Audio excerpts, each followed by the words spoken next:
Hello friends, எல்லாருக்கும் வணக்கம். Welcome back to மன்சட்டி.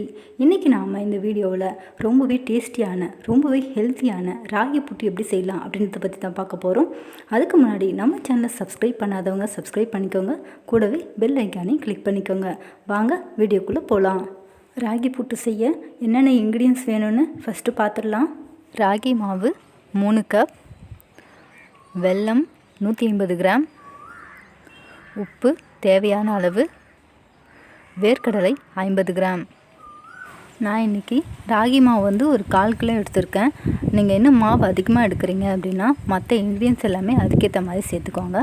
அதுபோல் நான் இன்றைக்கி தேங்காய் துருவல் சேர்க்கலை, அதுக்கு பதிலாக வேர்க்கடலை எடுத்திருக்கேன். நீங்கள் தேங்காய் துருவல் வேணுனாலும் சேர்த்துக்கலாம்.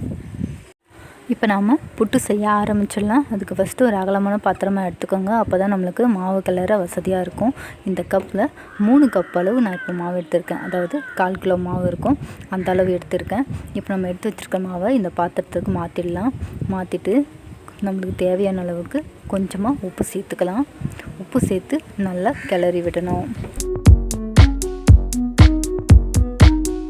உப்பு மாவு கூட நல்லா மிக்ஸ் ஆனதும் கொஞ்சம் கொஞ்சமாக தண்ணி சேர்த்து கிளந்து விட்டுக்கிட்டே இருக்கலாம். தண்ணி மொத்தமாக ஊற்றிட வேணாம், கொஞ்சம் தெளித்த மாதிரி ஊற்றுனீங்கன்னா நீங்கள் கிளறி விடுறதுக்கு ஈஸியாக இருக்கும். நம்ம இப்படி கிளறி விட்டுக்கிட்டே இருக்கும்போது கொஞ்சம் கொஞ்சமாக கட்டி தட்ட ஆரம்பிக்கும். நம்ம கையால் உடச்சி விட்டுக்கிட்டே கிளறலாம், ஆனால் நம்மளால் அது ஃபுல்லாக உடச்சி விட முடியாது. அதனால் நம்ம என்ன பண்ண போகிறோன்னா, மாவு பிசைஞ்சு முடித்த உடனே ஒரு பெரிய சன்னி வச்சு மாவை சலிச்சுக்க போகிறோம்.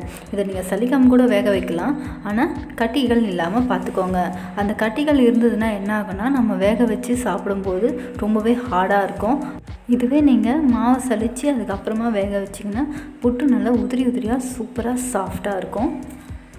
பாருங்கள், மாவில் இன்னும் கொழுக்கட்டை பிடி வரவே இல்லை.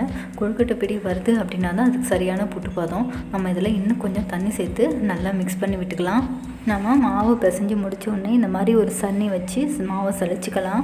பாருங்கள், கட்டியெல்லாம் மேலே நிற்குது. இதை நம்ம என்ன பண்ணலான்னா, கையால் கொஞ்சம் கொஞ்சமாக நல்லா அழுத்தி தள்ளி விட்டிங்கன்னா அந்த மாவெல்லாம் கீழே இறங்கிடும்.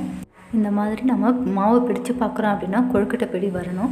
இந்த அளவுக்கு ஈரப்பதம் இல்லை அப்படின்னா புட்டு சரியாக வேகாது. அதனால் மாவில் ஈரப்பதம் கரெக்டாக இருக்கிற மாதிரி பார்த்துக்கோங்க. மாவு ரெடி ஆகிடுச்சுங்க. இன்றைக்கி நான் இட்லி பாத்திரத்தில் தான் வேக வைக்க போகிறேன். உங்கள்கிட்ட ஸ்டீம் பாத்திரம் இருக்குன்னா நீங்கள் அதிலே கூட வேக வச்சுக்கலாம். தண்ணி கொஞ்சம் சூடாகிற வரைக்கும் வெயிட் பண்ணலாம். நம்ம இட்லி பாத்திரத்தில் தண்ணி கொஞ்சம் ஜாஸ்தியாகவே வச்சுக்கலாம், ஏன்னா நம்ம 25 நிமிஷம் வேக வைக்க போகிறோம். அதனால் தண்ணி அதுக்கேற்ற மாதிரி வச்சுக்கோங்க. இதுக்கு நம்ம 10 நிமிஷம் 15 நிமிஷம் முன்னமே எடுத்துட்டோம் அப்படின்னா மாவு சரியாக வேகாது, பச்சை ஸ்மெல் அப்படியே வரும். அதனால் நம்ம ஒரு 20லேருந்து 25 நிமிஷம் வேக வச்சுக்கலாம். இப்போ பாருங்கள், இட்லி பாத்திரத்தில் தண்ணி சூடாகிடுச்சு. இதுக்கு மேலே நான் ஒரு துணி போட்டிருக்கேன். இதில் தான் நம்ம மாவை கொட்டி வேக வைக்க போகிறோம். அப்போ தாங்க நம்மளுக்கு எடுக்கிறதுக்கு ஈஸியாக இருக்கும். இப்போ நம்ம இதை அப்படியே மூடி வச்சிடலாம். இது வேகிறதுக்குள்ளே நம்ம புட்டுக்கு தேவையான வேர்க்கடலை வறுத்து வச்சுக்கலாம். இந்த மாதிரி ஒரு வானொலி இல்லை கடை எது வேணாலும் எடுத்துக்கோங்க. அது நல்லா சூடாகணும். அது நல்லா சூடானதும் நம்ம எடுத்து வச்சுருக்கிற வேர்க்கடலையை அதில் கொட்டி நல்லா வறுத்துக்கலாம். பச்சை வாசனை போகிற வரைக்கும் நல்லா பொறுன்னு வறுத்துக்கலாம். அப்போ தான் அதனுடைய ஃப்ளேவர் நல்லாயிருக்கும்.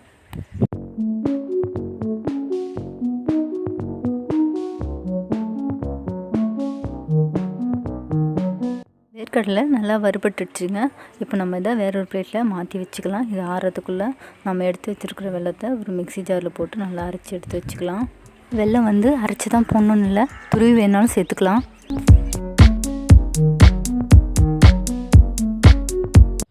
வெல்லம் அரைச்சி எடுத்தாச்சு. இப்போ இதே போல் நம்ம வேர்க்கடலையும் அரைச்சி எடுத்துக்கலாம். நான் வேர்க்கடலை தோல் எடுக்காமல் தான் அரைச்சிருக்கேன். நீங்கள் வேணால் தோல் நீக்கிட்டு கூட அரைச்சிக்கோங்க. இந்த மாதிரி ஒன்றும் பாதிகமாக அரைச்சி வச்சுக்கோங்க, முழுசாக அரைக்க வேணாம். 25 மினிட்ஸ் ஆகிடுச்சுங்க. இப்போ நம்ம புட்டு வெந்துடுச்சான்னு பார்க்கலாம். பாருங்கள், நல்லா வெந்திருக்கு.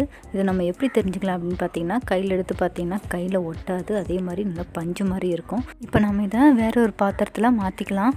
துணிலையும் பார்த்தீங்கன்னா லேசாக தான் ஒட்டியிருக்கு. அதை நீங்கள் அழுத்தி தேய்ச்சிங்கனாவே வந்துடும். புட்டு சூடாக இருக்கும்போதே நம்ம அதில் அரைச்சி வச்ச வெல்லத்தை சேர்த்து நல்லா கலந்து விட்டுக்கலாம். பொதுவாகவே நான் ராகி புட்டில் ஏலக்காய் பொடி சேர்க்குறதே இல்லை. ஏன்னா நம்ம ஏலக்காய் பொடி சேர்க்குறோன்னா அதனோட ஃப்ளேவர் கொஞ்சம் மாறிடும். அதனால் நான் சேர்க்கவே இல்லை. விருப்பம் இருக்கிறவங்க சேர்த்துக்கோங்க. வெல்லம் நல்லா மிக்ஸ் ஆகிடுச்சுங்க. இப்போ நம்ம எடுத்து வச்சுருக்க வேர்க்கடலை பொடியை சேர்த்து நல்லா கலந்து விட்டுக்கலாம்.